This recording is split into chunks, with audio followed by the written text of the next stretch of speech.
Hello friends, ನಮಸ್ಕಾರ.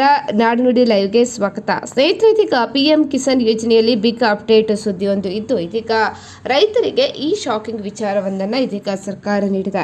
ಹಾಗಿದ್ರೆ ಏನು, ವಿಡಿಯೋವನ್ನು ಕಂಪ್ಲೀಟ್ ಆಗಿ ವಾಚ್ ಮಾಡಿ. ಪ್ರಧಾನಮಂತ್ರಿ ಕಿಸಾನ್ ಸನ್ಮಾನ್ ನಿಧಿ ಯೋಜನೆಯ ಫಲಾನುಭವಿಗಳಿಗೆ ಕೇಂದ್ರ ಸರ್ಕಾರ ಮಹತ್ವದ ಸೂಚನೆಯನ್ನ ನೀಡಿದೆ.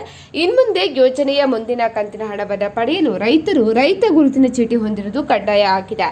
ಸೊ ಈ ಹೊಸ ನಿಯಮ ಇದೀಗ ಜಾರಿಗೆ ಬಂದಿದ್ದು, ಇದನ್ನ ಪಾಲಿಸದಿದ್ರೆ ರೈತರ ಖಾತೆಗೆ ಬರುವ 2,000 ರೂಪಾಯಿಗಳಿಗೆ ಬ್ರೇಕ್ ಬೀಳುವ ಸಾಧ್ಯತೆ ಇದೆ. ಹಾಗಾದ್ರೆ ಏನು ಈ ಹೊಸ ನಿಯಮ? PM ಕಿಸಾನ್ ಯೋಜನೆಯಡಿ ಅರ್ಹ ರೈತರಿಗೆ ವರ್ಷಕ್ಕೆ 6,000 ರೂಪಾಯಿಗಳನ್ನ 2,000 ರೂಪಾಯಿಯಂತೆ 3 ಕಂತುಗಳಲ್ಲಿ ನೀಡಲಾಗ್ತಾ ಇದೆ. ಯೋಜನೆಯಲ್ಲಿ ಪಾರದರ್ಶಕತೆಯನ್ನ ತರಲು ಮತ್ತು ನಕಲಿ ಫಲಾನುಭವಿಗಳನ್ನ ತಡೆಯಲು ಮೋದಿ ಸರ್ಕಾರ ಡಿಜಿಟಲ್ ರೈತ ID ಯೋಜನೆಯನ್ನ ಜಾರಿಗೆ ತಂದಿದೆ. ಹಾಗಾದ್ರೆ ಯಾವೆಲ್ಲ ರಾಜ್ಯಗಳಲ್ಲಿ ಇದು ಕಡ್ಡಾಯ? ಕರ್ನಾಟಕ ಸೇರಿದಂತೆ ಆಂಧ್ರಪ್ರದೇಶ, ಅಸ್ಸಾಂ, ಬಿಹಾರ, ಗುಜರಾತ್, ಮಹಾರಾಷ್ಟ್ರ, ತಮಿಳುನಾಡು ಮತ್ತು ಉತ್ತರ ಪ್ರದೇಶ ಸೇರಿದಂತೆ ಸುಮಾರು 14ಕ್ಕೂ ಹೆಚ್ಚು ರಾಜ್ಯಗಳಲ್ಲಿ ID ನೋಂದಣಿಯನ್ನು ಕಡ್ಡಾಯವಾಗಿ ಮಾಡಬೇಕು. ವಿಶೇಷವಾಗಿ ಹೊಸದಾಗಿ ಅರ್ಜಿ ಸಲ್ಲಿಸುವ ರೈತರಿಗೆ ಇದು ಕೂಡ ಅನಿವಾರ್ಯವಾಗಿದ್ದು, ಹಳ್ಳಿಯ ಫಲಾನುಭವಿಗಳಿಗೂ ಕೂಡ ಈ ಪ್ರಕ್ರಿಯೆಯನ್ನು ಪೂರ್ಣಗೊಳಿಸಬೇಕಾಗಿದೆ.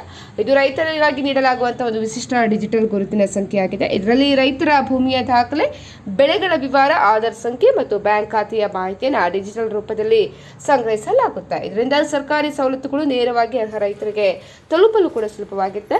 ಸೊ ರೈತರು ತಮ್ಮ ರಾಜ್ಯದ ಕೃಷಿ ಇಲಾಖೆಯ ಪೋರ್ಟಲ್ ಅಥವಾ ಕೇಂದ್ರ ಸರ್ಕಾರದ ಅಗ್ರಿ ಸ್ಟಾಕ್ ವೇದಿಕೆಯ ಮೂಲಕ ನೋಂದಣಿಯನ್ನು ಮಾಡ್ಕೋಬಹುದು. ಸ್ನೇಹಿತರೆ, ಈ ಬಗ್ಗೆ ನಿಮ್ಮ ಅನಿಸಿಕೆಯನ್ನು ಕಮೆಂಟ್ ಮಾಡಿ. ಇನ್ನು ನಮ್ಮ ಚಾನೆಲ್ ಅನ್ನು ಕೂಡ ಸಬ್ಸ್ಕ್ರೈಬ್ ಮಾಡಿ.